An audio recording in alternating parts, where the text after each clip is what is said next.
Mi nombre es Vera Almeida, tengo 62 años, y lo que voy a contarte no es una historia, es una advertencia. Todo empezó en una mañana común, con una frase simple: mamá, prueba este chocolate caliente. Pero en el momento en que la taza tocó mi mano, algo dentro de mí se congeló, un escalofrío, una alarma, esa sensación que no sabes explicar, pero sabes que no puedes ignorar. Yo no sabía por qué, no tenía pruebas. Aún así, cambié las tazas.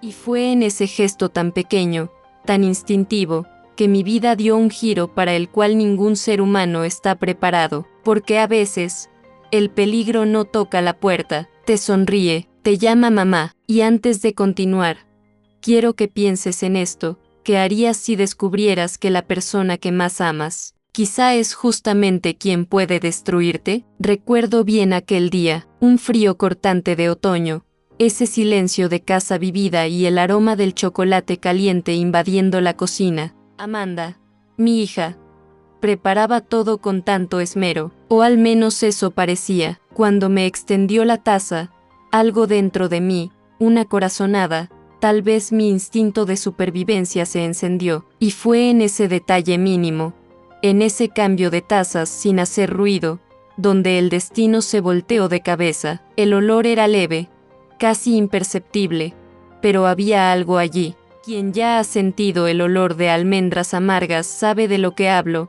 No es un aroma común, tiene algo enfermizo, como si el aire mismo estuviera contaminado. Cambié las tazas de forma automática, sin pensar, tal vez por intuición, tal vez por todas las veces en que sentí que algo no estaba bien y no escuché mi propia voz. Y entonces, Ricardo bebió, cayó al suelo como un árbol derribado por un rayo. Los ojos se le voltearon, los músculos se contrajeron, la boca echaba espuma. Yo grité, la taza cayó y se rompió a mis pies, y allí, entre los pedazos, mi mente explotó en mil preguntas. Pero lo que más me heló fue la mirada de Amanda, firme, inexpresiva, observándolo todo como quien mira un documental distante, sin un rastro de desesperación, sin un hilo de empatía. En la ambulancia, mi cuerpo temblaba, pero no era solo por el frío, era un choque emocional.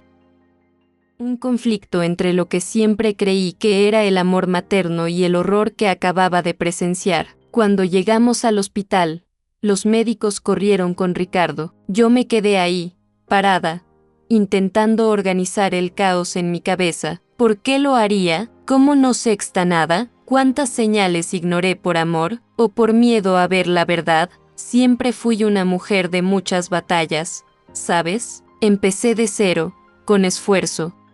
Construí mi carrera como profesora, viví sola, viajé por el mundo. Nunca me imaginé siendo madre, hasta que el destino puso a Amanda en mi camino. Era solo una niña, callada, con la mirada perdida. Dijeron que había perdido a sus padres en un incendio. La historia era demasiado trágica como para no conmover. No dudé, la adopción fue rápida de más, ahora que lo veo con distancia.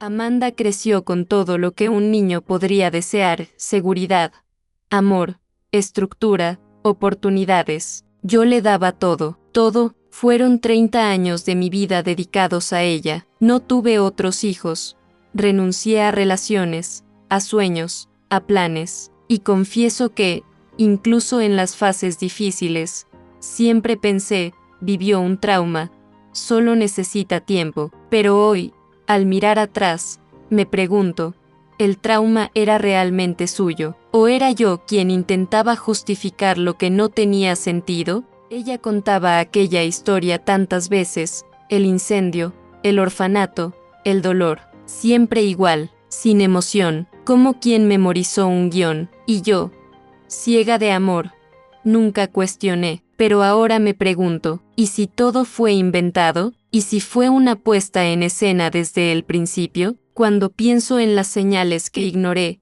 los silencios largos, las miradas fijas, la falta de afecto espontáneo, se me hace un nudo en el pecho. ¿Cómo no lo vi?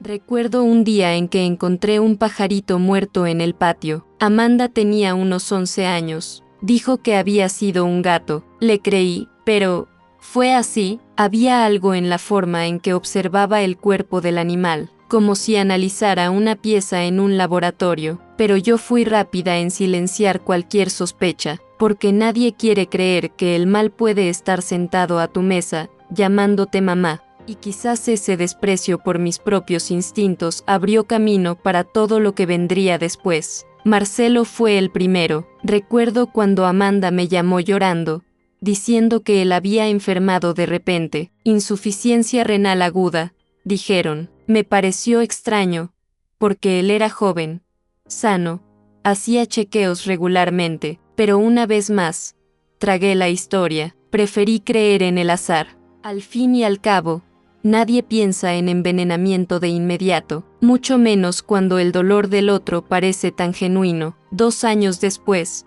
fue Fernando, otro hombre bueno, estable, que amaba a Amanda con todas sus fuerzas. Murió mientras dormía. Ataque cardíaco fulminante, dijo el informe, y Amanda lloró. Claro, pero no había luto en sus ojos, solo un vacío profundo. Aún así, yo me repetía, mi hija tiene mala suerte en el amor. ¡Qué tontería! Era más fácil aceptar la narrativa de víctima que sospechar un patrón. Hoy todo se conecta de un modo perturbador. 2 maridos muertos, con pocos años de diferencia, siempre bajo los cuidados de Amanda, siempre con causas naturales. La verdad es que detrás de cada muerte había una firma fría y calculadora, pero yo estaba demasiado ocupada intentando proteger a mi hija del mundo, cuando, en realidad, era el mundo el que necesitaba ser protegido de ella. Es un choque emocional brutal cuando lo que más amas puede ser lo que más te amenaza. Me duele admitirlo, pero quizá yo participé sin saber. Al minimizar señales, justificar actitudes, ofrecer cariño donde había desprecio, fui cómplice por omisión, y eso me atormenta, porque cuando eres madre, tu instinto es defender, pero hay momentos en que el instinto de supervivencia tiene que hablar más alto que el amor. Y si yo hubiera escuchado ese instinto antes, quizá Ricardo no estaría luchando por su vida. Fueron 38 segundos. 38, los conté. Fue el tiempo entre el último sorbo de Ricardo y el momento en que cayó, como si su cuerpo hubiera decidido rendirse. Se retorcía en el suelo, y el sonido de su respiración me desgarraba por dentro. Aquello no era un mal súbito. Era el presagio de algo mucho más oscuro. Mientras los médicos corrían de un lado a otro en el hospital, mi cabeza hervía, y, en medio del caos, una certeza incómoda tomó forma. Amanda sabía del cambio de las tazas. Fue en ese instante cuando algo dentro de mí empezó a derrumbarse. Aquella mirada suya, distante, calculadora, fría como una sala de necropsia. Ni una lágrima, ni una pregunta, solo esa maldita serenidad. Desde afuera, muchos creen que los psicópatas siempre son ruidosos, descontrolados, pero no, a veces, el peligro viene vestido de hija amorosa, con voz dulce y un plan meticuloso. El veneno allí no estaba solo en la taza, estaba en años de manipulación disfrazada de cuidado. Esa noche no dormí, me quedé sentada en el suelo del pasillo del hospital, con las manos temblorosas, sintiendo el sabor metálico del miedo en la boca. Revivía cada momento de la mañana anterior en un bucle interminable. Y lo más perturbador era darme cuenta de cómo Amanda había aceptado el cambio sin ninguna reacción, como si ya supiera que yo lo haría, como si me conociera tan bien que hubiera previsto mi movimiento. Aquello era más que un intento de asesinato, era un juego mental, un duelo de supervivencia, y fue allí cuando entendí, ella no estaba intentando matar solo a Ricardo, estaba probando los límites, probándome a mí. Era un choque emocional entre quien yo había sido, la madre que quería creer, y quien necesitaba ser a partir de ese momento. El desprecio que ella tenía por cualquier vida, incluso la mía, ya era imposible de ignorar, y por más que doliera, tenía que actuar, antes de que fuera demasiado tarde. Cuando la comisaria Carla Silva entró en la sala, sentí que ya no había forma de huir. Era una mujer firme, de esas que te leen entera con una sola mirada. Su primera pregunta fue directa. ¿Cree usted que su hija pudo haber envenenado a Ricardo? Mi corazón se desbocó. Quise gritar sí, pero mi cuerpo no me dejó. El trauma de ser la madre de la posible culpable pesaba más que cualquier palabra. Entonces mentí, no del todo, solo lo suficiente para protegerme, solo para ganar tiempo. La sala de interrogatorio es un lugar donde el tiempo tiene sabor metálico. Cada segundo raspa la garganta. Intentaba parecer tranquila, pero mis manos estaban frías, húmedas. La comisaria me observaba como quien arma un rompecabezas. Cada frase suya parecía golpear el punto exacto que yo intentaba ocultar. Era un choque emocional brutal, entre el deseo de justicia y el miedo de ver a mi hija esposada, entre el instinto de supervivencia y la culpa materna que me aprisionaba como una cadena. Mentir ahí no fue fácil, no por falta de habilidad, sino porque cada mentira era una grieta más en la represa de mis emociones. Omití el cambio de las tazas. Dije que todo había sido muy rápido, que no noté nada, y ella anotaba, en silencio. Mi cuerpo temblaba como si tuviera frío, pero era pánico. En el fondo, sabía que mi mentira no iba a contener la verdad por mucho tiempo, pero en ese momento, decirla habría sido firmar una sentencia, la de ella, o la mía. Al salir, Carla me tomó del brazo y dijo, «La verdad siempre aparece, señora Vera, siempre». Aquello me persiguió por días. Era más que una frase policial, era una advertencia, y, en el fondo, algo en mí ya sabía que no había forma de seguir sosteniendo esa ilusión, porque cuando el desprecio invade hasta la sangre de tu propia sangre, es señal de que el mal no viene de afuera, se cría dentro, y se disfraza con sonrisas. Pero, tarde o temprano, exige un enfrentamiento, y fue ahí cuando empecé a cambiar. Nunca pensé que viviría algo así. Desperté en medio de la madrugada con el rostro mojado de lágrimas. No recuerdo haber llorado, simplemente sucedió. Era como si mi cuerpo empezara a entender lo que mi mente intentaba negar. Un tipo de duelo sin entierro, el duelo por la idea que uno tenía de alguien. El impacto era demasiado grande, la culpa insoportable. Pero allí, entre sollozos ahogados, algo comenzó a nacer dentro de mí, el instinto de supervivencia. Empecé a recordar cosas que prefería olvidar. Un perro enfermo que desapareció misteriosamente cuando Amanda era niña. El conejo de la escuela, que escapó y nunca volvió. El gato de la vecina que apareció muerto en el patio. En aquella época, eran solo incidentes, pero ahora parecían piezas de un rompecabezas que siempre estuvo frente a mis ojos. Yo simplemente no quise armarlo, porque el choque emocional de enfrentar el propio fracaso como madre es devastador. La enfermedad de mi hermana también volvió a mi mente. Beatriz estuvo meses debilitada sin explicación. Pensamos en intoxicación alimentaria, pero los médicos nunca encontraron un diagnóstico. Amanda pasaba mucho tiempo con ella en esa época. Nunca imaginé otra cosa, hasta ahora. La frialdad con la que Amanda lidiaba con el sufrimiento ajeno no era solo insensibilidad, era método, era desprecio por la vida, y eso se manifestaba desde temprano. Fue entonces cuando comprendí, ya no era solo madre, era una sobreviviente, y tenía que actuar como tal. Cambié mi postura, mi respiración, mis pensamientos. Empecé a mirar a mi hija con los ojos de quien analiza a un depredador. Y en esa nueva mirada, sexta la manipulación de décadas.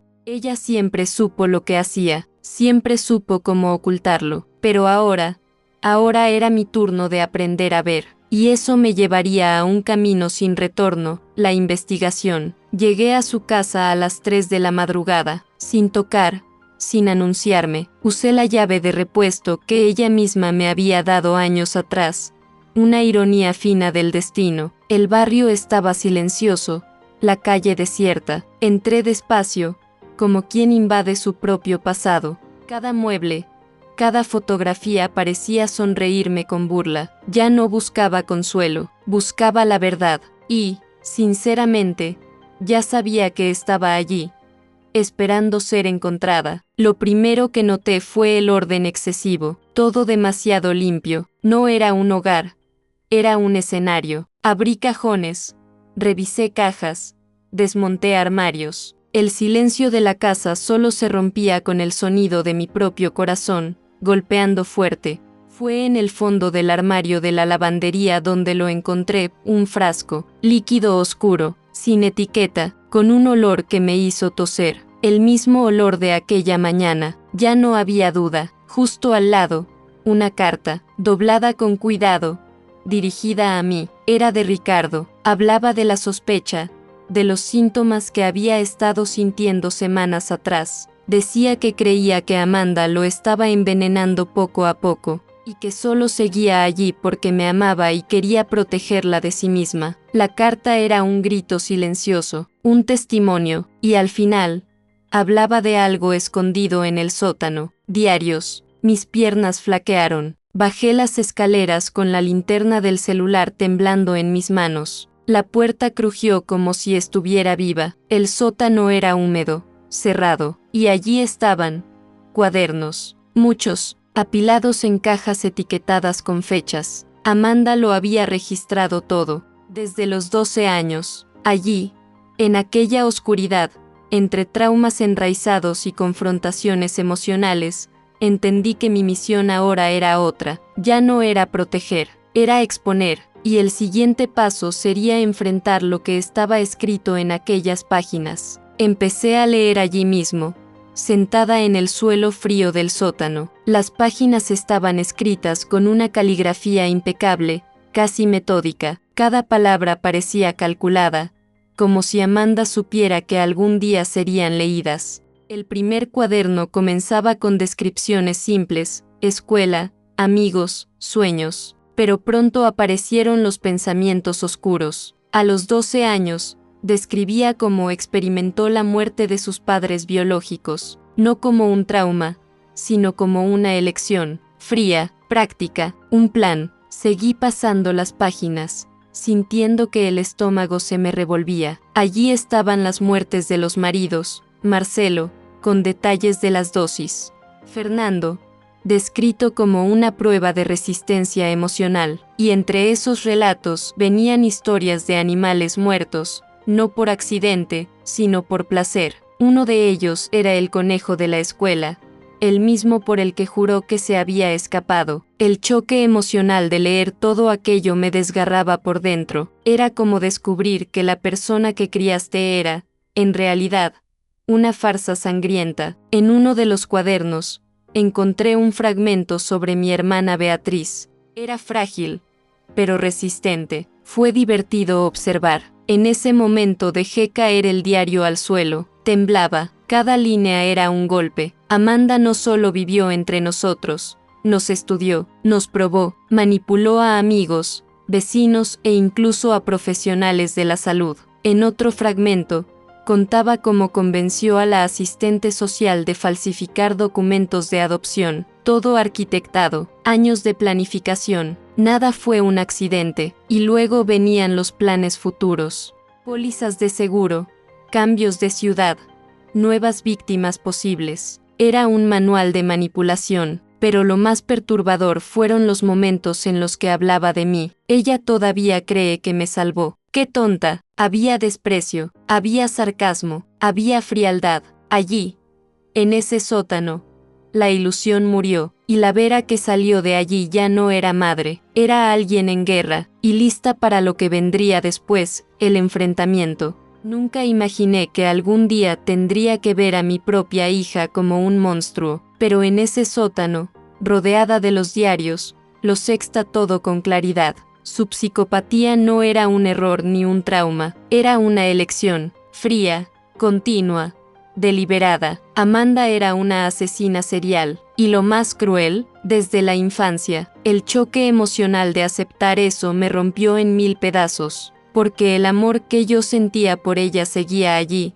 pero ahora cubierto de horror. Era como mirar un espejo deformado. Pasé años creyendo que estaba salvando a Amanda de un pasado traumático, cuando en realidad, era ella quien siempre me mantuvo atrapada en una red. el peor tipo de prisión, la construida con afecto. Me sexta recordando cada te amo, cada regalo hecho a mano, cada gesto falso que hoy sonaba a burla. Y entonces llegó el dolor verdadero, el de la maternidad traicionada. Yo no tenía una hija, tenía un depredador disfrazado. Me derrumbé allí mismo, entre las cajas, sola. Lloré como nunca antes. Era más que desesperación, era una sensación de abandono por parte del universo. Una mujer que dedicó 30 años de su vida a amar. Un vacío. Sentí como si cada célula de mi cuerpo estuviera contaminada con ese veneno emocional. Pero también fue en ese colapso donde algo dentro de mí se purgó. Tal vez la ingenuidad,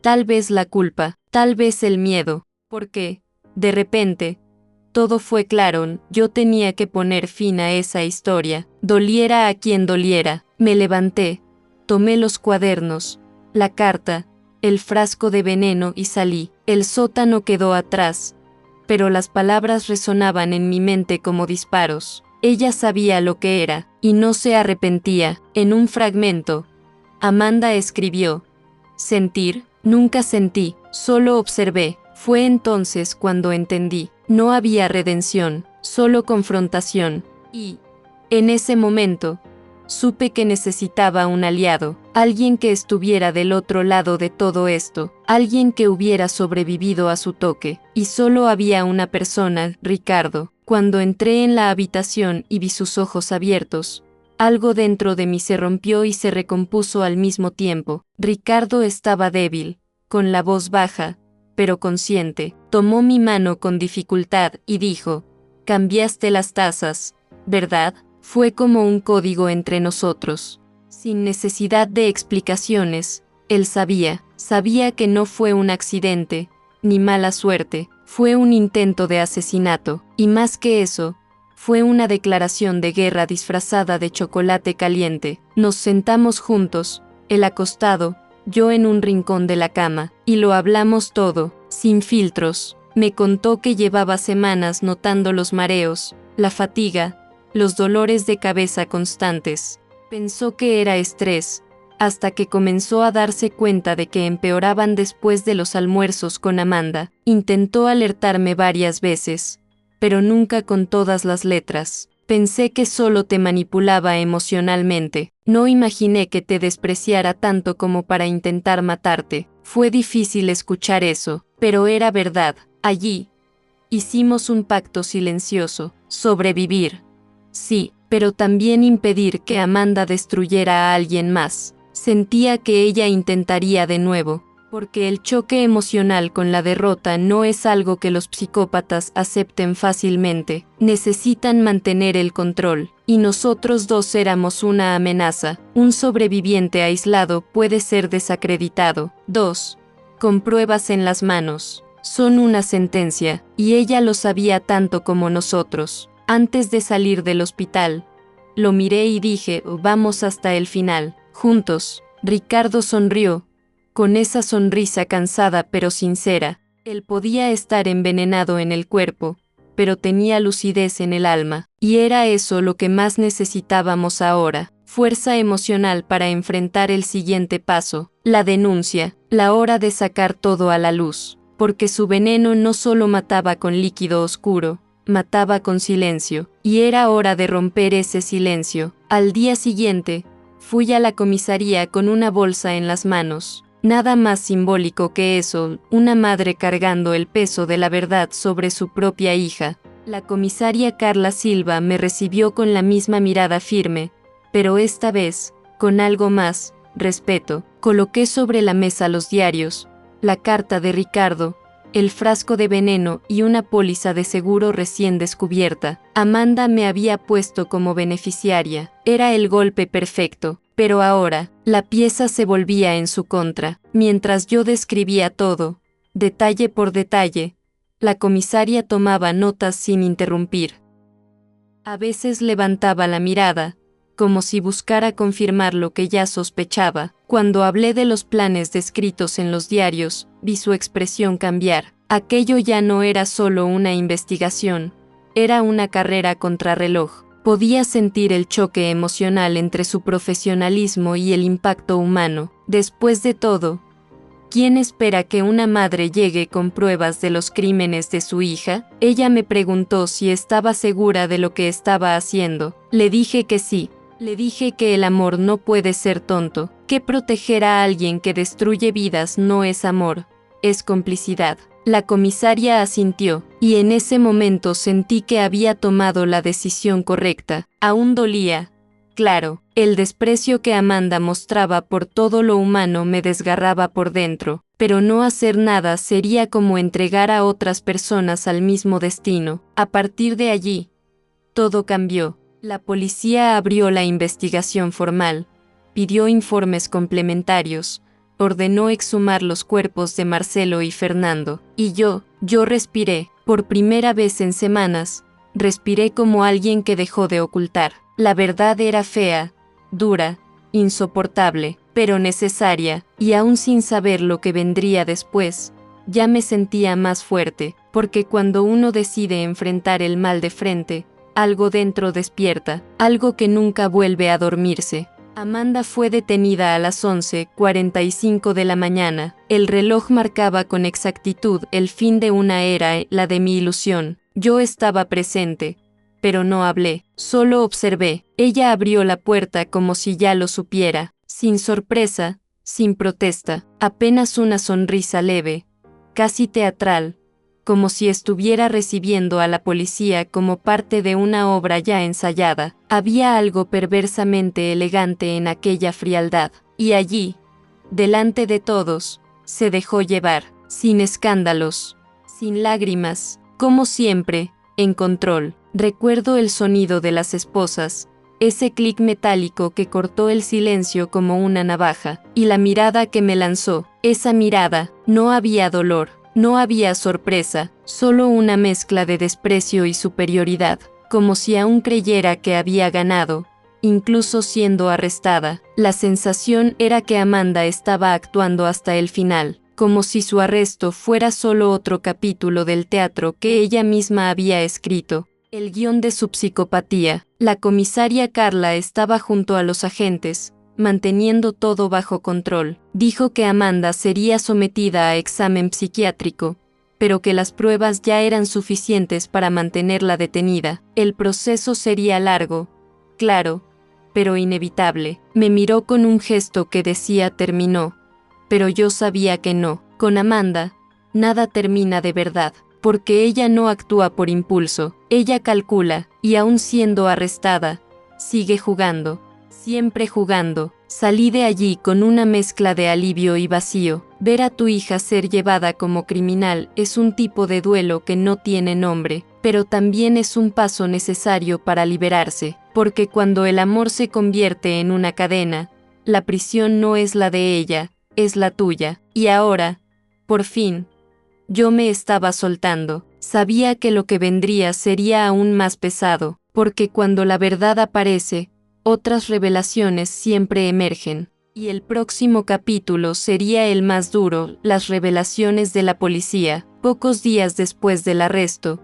recibí una llamada de la comisaria Carla. Su voz, normalmente tan firme, estaba cargada. Señora Vera, necesitamos conversar. Fui a la comisaría con el corazón pesado, y lo que escuché allí, no existe preparación posible. Exhumaron los cuerpos de Marcelo y Fernando. En ambos encontraron rastros de venenos raros, administrados en dosis crecientes. Era la confirmación. Las muertes no fueron accidentes, fueron ejecuciones, planeadas, silenciosas, meticulosas. Ahora la policía trataba a Amanda como asesina serial. Pero eso fue solo el comienzo. La asistente social responsable de la adopción fue llamada a declarar. Bajo presión, terminó confesando que recibió dinero para falsificar documentos. Amanda nunca pasó por un proceso de adopción legal. Usó otro nombre, falsificó su identidad.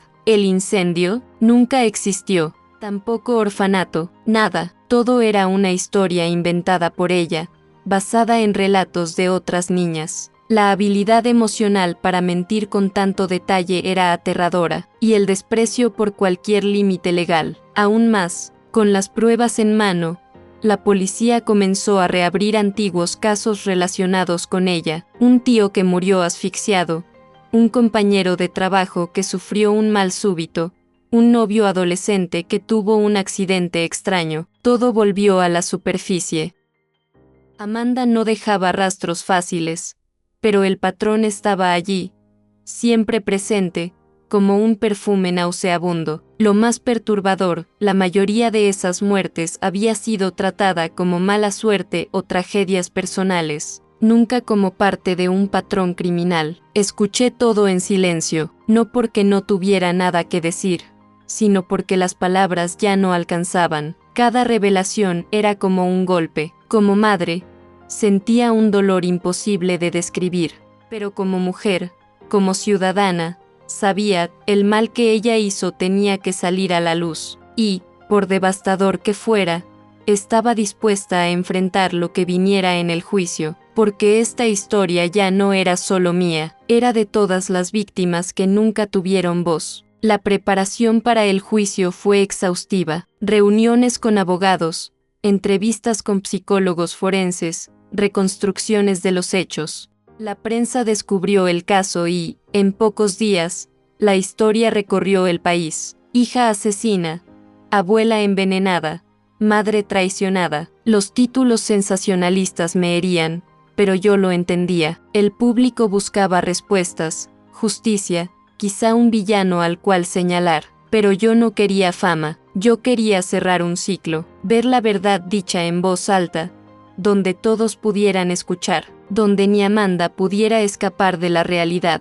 En el tribunal, ella entró con la misma frialdad de siempre: ropa sobria, maquillaje leve, semblante tranquilo. Pero quien solo mira la fachada, se engaña. La defensa intentó de todo, alegaron que los diarios eran ficción, que Amanda sufría traumas de la infancia, que yo era una madre manipuladora. Mintieron, tergiversaron, dramatizaron, pero la verdad es terca, y no se calla ante las pruebas. El fiscal, directo e implacable, presentó todo: el frasco de veneno, los informes forenses, los testimonios. Y entonces vinieron las declaraciones. Me llamaron, respiré hondo, todo el tribunal me observaba, y allí, de pie, con el alma herida pero firme, lo conté todo. Hablé del intercambio de las tazas, del comportamiento de ella, de los diarios, de las manipulaciones. No lloré, no temblé, hablé como quien carga el dolor, pero no la culpa. Luego vino Ricardo, en silla de ruedas, y lo que dijo terminó de enterrar cualquier duda. Describió los meses en que sintió los síntomas del envenenamiento, la frialdad con la que Amanda lo trataba. Fue devastador, pero necesario. La comisaria también presentó nuevas pruebas, otros casos ligados a Amanda que aún estaban en investigación. Un tío, un compañero de trabajo, un novio antiguo. El patrón era claro, y entonces, en medio del juicio, ocurrió algo inesperado. El fiscal le preguntó cuántas personas había matado. Amanda miró, sonrió con esa curva en la boca que yo conocía bien, y dijo: las que fueron necesarias. No era una confesión formal, pero fue suficiente. El jurado se heló, y en ese instante, la sentencia comenzó a dibujarse. Cuando el juez volvió a la sala, el silencio era tan denso que se podía oír el peso de la respiración de las personas. Yo casi no parpadeaba. Tenía las manos cruzadas, pero no por oración, sino para mantenerme entera. Él leyó la sentencia despacio, sin prisa, como quien entiende la gravedad de lo que está a punto de anunciar. Amanda fue condenada a cadena perpetua, sin posibilidad de libertad condicional durante los próximos 30 años. Un alivio recorrió el tribunal, pero dentro de mí no había alegría, solo vacío. La cabeza agachada de Amanda no me engañaba. Aquello no era vergüenza, era cálculo. Ella sabía que había perdido, por ahora, pero alguien como Amanda nunca se rinde. Los psicópatas no sienten remordimiento, sienten rabia por haber sido derrotados. Y ese desprecio frío por el sistema, por las víctimas, por mí, seguía allí, escondido en el borde de su mirada. No gritó, no protestó, salió de la sala igual que entró, actuando, pero, por primera vez, sexta grietas en la máscara, pequeñas, pero reales. Al salir del tribunal, fui rodeada por periodistas, cámaras, curiosos. No hablé, porque no había palabras que encajaran en aquel momento. No era una victoria, era una supervivencia amarga, una justicia que llegaba tarde, después de tantos traumas, pérdidas, envenenamientos físicos y emocionales. Pero, aún con el pecho cargado, yo sabía que ese era el comienzo del fin. Amanda ya no tendría poder sobre nadie, y eso, ya era algo. Aquella noche dormí por primera vez sin pesadillas. Aún soñé con ella, claro, pero esta vez, yo estaba lúcida en el sueño. Decía no, cerraba la puerta, y ella se desvanecía en la oscuridad. La sentencia quedó en el papel, pero el verdadero juicio era interno, y, de cierta forma, yo también me perdonaba, porque ahora veía, amar sin discernimiento puede ser peligroso, pero reconocer el peligro es el primer paso para sanar lo que dejó. Después del juicio, hice lo que mi corazón pedía desde hacía años, me fui a Gramado. Me recibió con ese olor a pino, chocolate artesanal y niebla tibia. Era una ciudad que respiraba silencio, algo de lo que yo tenía urgente necesidad. Compré una casita simple, rodeada de árboles y un patio lleno de vida, sin lujos, solo paz, y por primera vez en mucho tiempo, empecé a vivir sin miedo a ser envenenada, por bebida, por palabras o por miradas. Ricardo también se mudó, alquiló una cabaña cerca de la mía, y comenzamos una nueva rutina, lejos de los focos, de los periódicos, de los recuerdos pesados. Caminábamos temprano por la mañana,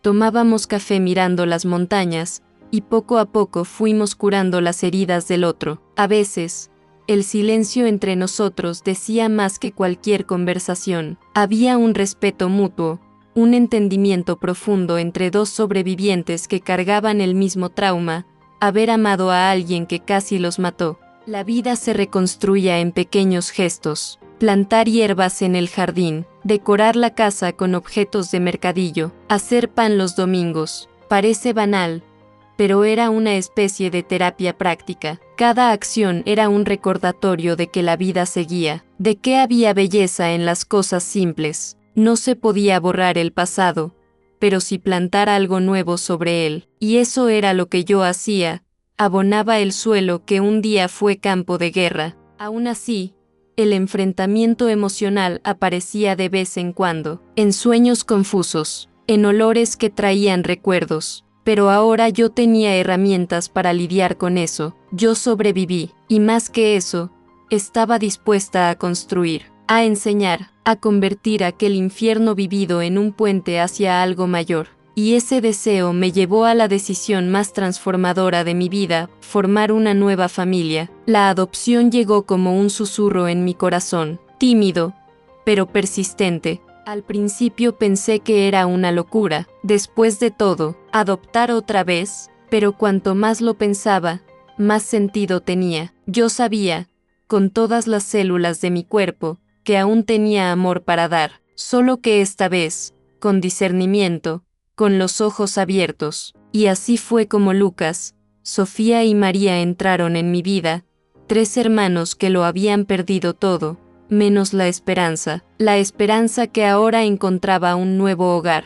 Lucas, el mayor, tenía 12 años y llevaba una madurez precoz en los ojos. Sofía, de 10, era dulce, pero desconfiada, y María, la pequeña María, con sus 7 años y su risa fácil, era una luz que llenaba todo. Creamos lazos despacio, respetando el tiempo de cada uno, y, poco a poco, el afecto surgió no como obligación, sino como elección mutua. Un hogar, esta vez, construido sobre la verdad, no sobre máscaras o manipulación. Ricardo se convirtió en una especie de abuelo moderno. Llevaba a los niños a pescar, contaba historias de cuando viajaba por el país como fotógrafo. La complicidad entre él y ellos era natural, ligera, como si todo lo que había perdido con Amanda estuviera siendo restaurado ahora con esas tres pequeñas almas. Y yo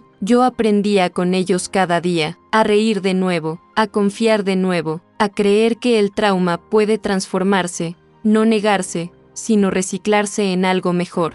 Claro que había días difíciles, pero ahora, cada desafío era enfrentado con conciencia. La diferencia entre una relación abusiva y una familia verdadera es el espacio para crecer, equivocarse, amar sin miedo. Y con Lucas, Sofía y María, finalmente entendí lo que era amar con libertad. La herida que Amanda dejó todavía existía, pero ya no estaba abierta. Ahora era cicatriz, y sobre esa cicatriz, algo nuevo florecía, algo real. La idea de la fundación nació en una merienda con Ricardo, después de que María me preguntó por qué no ayudaba a otras niñas tristes. Esa pregunta simple me atravesó. ¿Por qué no? ¿Por qué dejar que todo ese trauma se perdiera?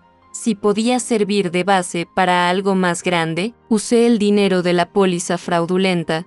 Sí, la misma que Amanda creó con segundas intenciones, y fundé la Fundación Vera Almeida, una forma de transformar veneno en antídoto, dolor en propósito. La misión era clara: evitar que historias como la mía se repitieran. La fundación empezó ofreciendo cursos para asistentes sociales, psicólogos y padres adoptivos. Creamos entrenamientos para identificar señales de psicopatía infantil, señales sutiles, como ausencia de empatía, crueldad con animales, manipulación emocional, cosas que muchos ignoran, pero que yo ahora conocía de cerca. También ofrecíamos acogida a familias que ya enfrentaban ese tipo de confrontación emocional dentro del hogar. Montamos un equipo técnico con psiquiatras forenses, educadores y terapeutas especializados, y comenzamos a recibir historias que me erizaban la piel: padres desesperados,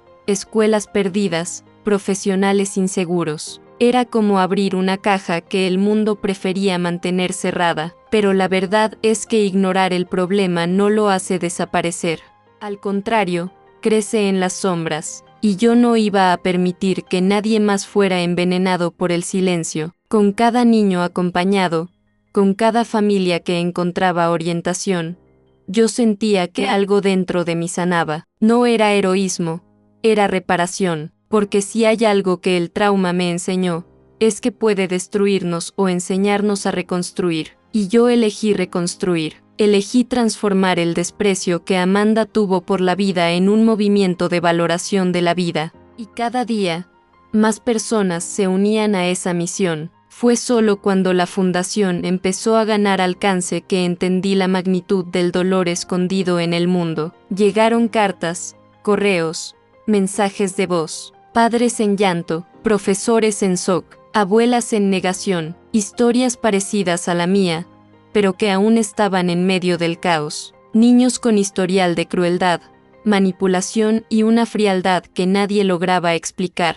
Muchos de esos padres pensaban que era solo berrinche o adolescencia complicada, pero nosotros sabíamos que podía ser algo más serio. Recibimos el caso de una madre cuyo hijo de 8 años había intentado ahogar al perro 3 veces. Un padre desesperado porque su hija de 13 llevaba un diario donde detallaba cómo mataría a sus compañeros de escuela. Otra abuela sospechaba que los constantes mareos de su nieto eran provocados por la propia hija. ¿Qué tenían en común estas familias? El miedo, el trauma y la confrontación emocional de amar a alguien que también puede ser una amenaza. Con el apoyo de la fundación, muchas de esas familias empezaron a encontrar caminos. Derivamos profesionales preparados, ofrecimos diagnósticos clínicos y, más que eso, ofrecimos escucha, porque el silencio alrededor de estos casos es lo que más mata. Es difícil decir en voz alta: tengo miedo de mi hijo, pero cuando esa valentía aparece,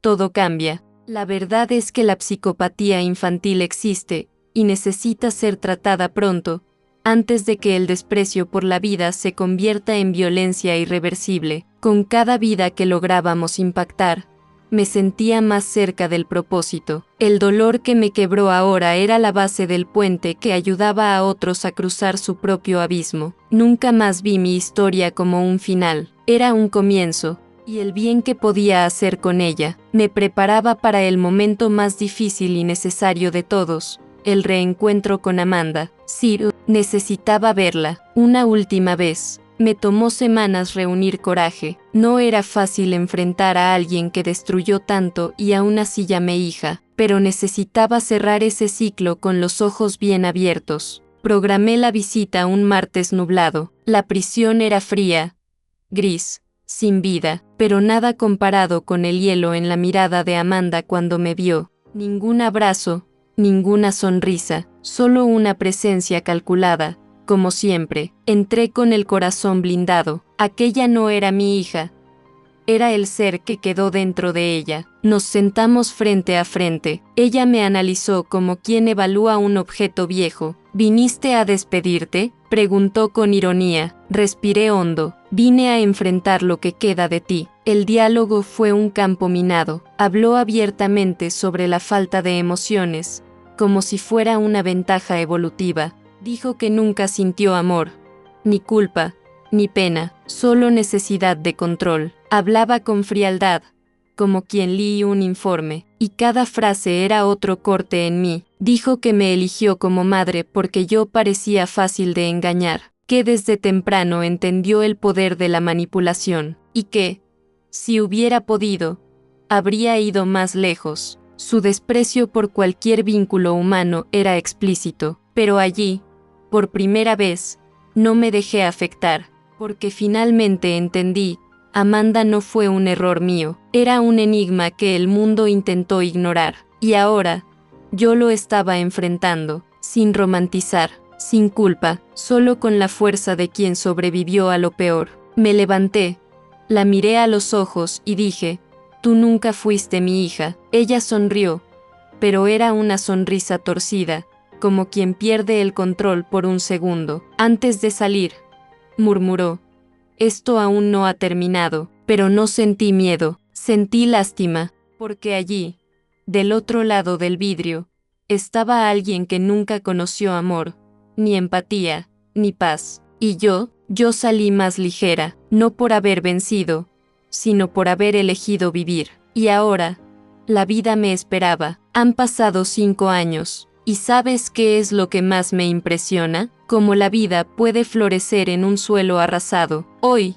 mi rutina es otra. Café con pan casero, correrías con los niños por la mañana, un silencio bueno por la tarde. Ricardo y yo vivimos cerca, casi como vecinos cómplices de un pasado que se transformó en lazo. El dolor aún existe, claro, pero ya no es protagonista. Hoy es recuerdo, un recordatorio de que sobreviví. Lucas ya tiene 17, está terminando la secundaria y quiere ser psicólogo. Sofía ama la fotografía, heredó el ojo curioso de Ricardo. María dice que quiere ser defensora de los perritos y jura que tendrá su propio refugio. La casa está llena de vida, llena de risas, llena de amor verdadero. Y a veces, cuando observo todo esto, pienso, el mal existe. Sí, es real, peligroso, sigiloso, pero el bien también existe y vive en las decisiones que tomamos todos los días. La fundación creció, ya ayudamos a cientos de familias, y hoy, con el tiempo, la gente entiende que la psicopatía infantil no es tabú, es una cuestión de salud pública, de cuidado comunitario. Doy charlas, escribo artículos, visito escuelas. Llevo conmigo la memoria de la mujer que fui y de la mujer que tuve que convertirme, porque cuando el trauma se resignifica, se vuelve fuerza, y esa fuerza es lo que entrego al mundo ahora, no con rabia, sino con propósito. A veces me preguntan si perdoné a Amanda, y respondo, no, pero acepté que ella eligió un camino, y yo elegí otro. El enfrentamiento emocional con la sombra me hizo entender que la luz es una decisión diaria, y yo decidí vivir con claridad, con verdad, porque el amor, cuando es ciego, puede destruir, pero cuando es lúcido, cura, y si hay algo que quiero dejar como herencia, es eso. Hoy, mirando todo lo que viví, entiendo algo que cambió mi vida. Amar sin discernimiento es un peligro disfrazado. Pasé años creyendo que protegía a Amanda, cuando en realidad alimentaba al propio lobo. Ignorar las señales fue mi mayor error. Y las señales estaban allí. Siempre estuvieron. Miradas frías, manipulaciones sutiles, ausencia de remordimiento. Pero cuando uno quiere creer en una mentira dulce, es fácil despreciar la verdad amarga. Y esa elección puede costar vidas. Esta historia no es solo mía, es de muchas familias que aún viven bajo el mismo techo que sus propios agresores emocionales. Gente que siente que algo está mal, pero calla por miedo, por culpa o por no querer parecer loca. Si sentiste algo extraño, si tu instinto te alertó, escúchalo, porque el instinto es el susurro del alma antes del grito del trauma. No lo ignores, y si lo necesitas, pide ayuda, busca un terapeuta, habla con alguien de confianza y, sobre todo, investiga. Aunque duela, mi invitación ahora es para ti. Comparte esta historia, no por sensacionalismo, sino porque el silencio protege al agresor. Habla sobre manipulación, sobre los límites del amor, sobre las señales que ignoraste. Cuanto más hablamos, más sanamos. Cuanto más hablamos, más impedimos que otras veras pasen por lo que yo pasé. Si esta historia te tocó, compártela, porque quizás alguien que tú amas esté viviendo algo parecido, y todavía no tenga el valor de verlo. Y si quieres seguir aprendiendo a identificar relaciones tóxicas, manipulaciones emocionales y reconstruir tu propia vida con claridad y fuerza, suscríbete al canal, activa la campanita. Aquí decimos la verdad, incluso cuando duele, porque solo con la verdad se construye libertad. Y quiero caminar contigo en ese proceso. ¿Vamos juntos? Y ahora que llegaste hasta aquí, dime, ¿cuántas veces ignoraste ese malestar en el pecho? ¿Cuántas veces silenciaste tu propio instinto para mantener una paz que solo existía en apariencia? La historia que escuchaste hoy no es solo sobre una abuela traicionada, es sobre ti, sobre todos nosotros, porque el mal no siempre se anuncia con gritos. A veces, ofrece un chocolate caliente y dice, confía. Entonces respóndeme con sinceridad. ¿Estás realmente seguro en las relaciones que construiste? ¿Estás atento a las señales? ¿Estás dispuesto a ver, aunque duela? ¿O aún vives anestesiado, esperando que el tiempo resuelva lo que solo el coraje puede resolver? El trauma solo se convierte en aprendizaje cuando lo enfrentas de frente, y tal vez, ahora, sea tu momento de hacerlo. Si esta historia despertó algo en ti, si algo te inquietó por dentro, te invito a que lo apliques en tu vida. Revisa tus relaciones, cuida tu salud emocional, y nunca más subestimes esa voz interna que intenta alertarte. Puede ser lo único que te separa del caos. Y si conoces a alguien que necesita escuchar esto, comparte este video. Salvar una vida puede empezar con una conversación.